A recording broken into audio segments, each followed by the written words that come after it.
Hey guys, what's up? This is Brian. I'm sitting here with my little man Emerson. I'm on daddy duty, mama, working out, meditating in the sauna right now, I think. And I just thought I'd sit down and share my first big idea in a new series I'm going to create called Optimal Living 101, where I'm going to share big ideas. We've kind of got the Philosopher's Notes TV where I go off on these different notes.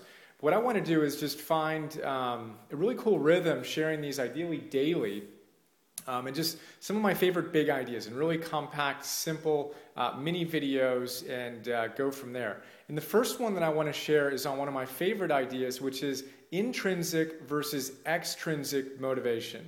So this is huge, and it's based on the research done by a guy named Edward Deci in a book called Why We Do What We Do, and it's talked about throughout the positive psychology literature and just kind of pop psychology literature. Another great book that talks about it, Succeed by Heidi Grant Halverson. But here's the deal, intrinsic versus extrinsic motivation.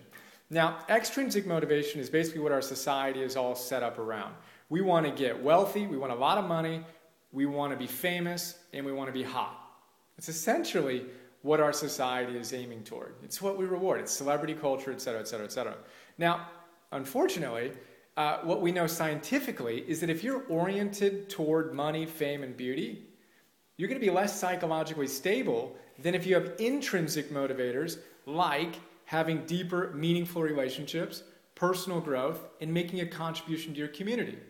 Now, if you focus on, and of course we have a mix, we all have a mix of intrinsic and extrinsic motivation, right? But if your predominant focus is on the extrinsic stuff, and you're constantly going after money and fame and beauty, well, that leads to what is technically described as exhaust.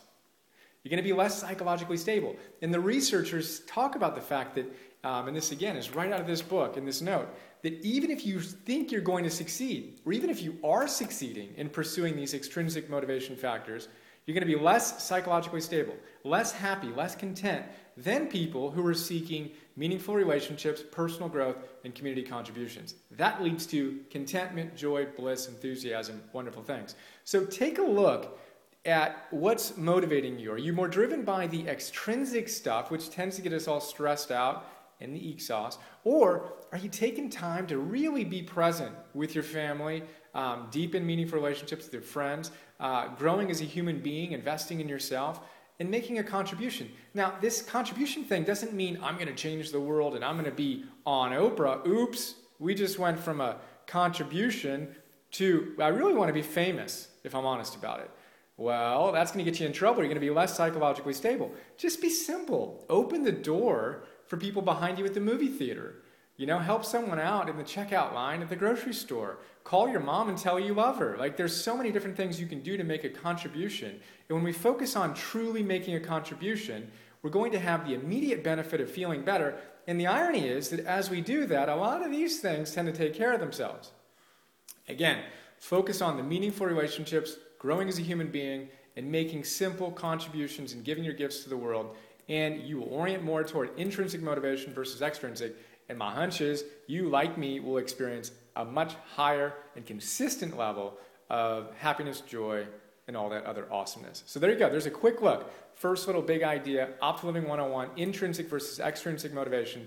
I actually captured over 100 of these ideas that I want to share. So let me know what you think. I hope you like it. And let me know if you have any things you want me to talk about, like specific ideas you'd like me to cover. And I will go off, open up the journal, and do a little riff. At times, we'll have our little man join us. Pretty amazing. He and I have walked in this little, I don't know if you could see it, but I'm like in a little, called a Moby Rat. And he and I walk together every morning. We give Mom a break.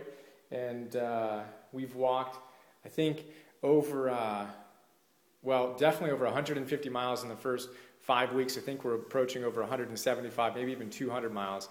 And that's just been awesome. So there you go. Life is good. Can't wait to share more. Have an awesome day. See ya.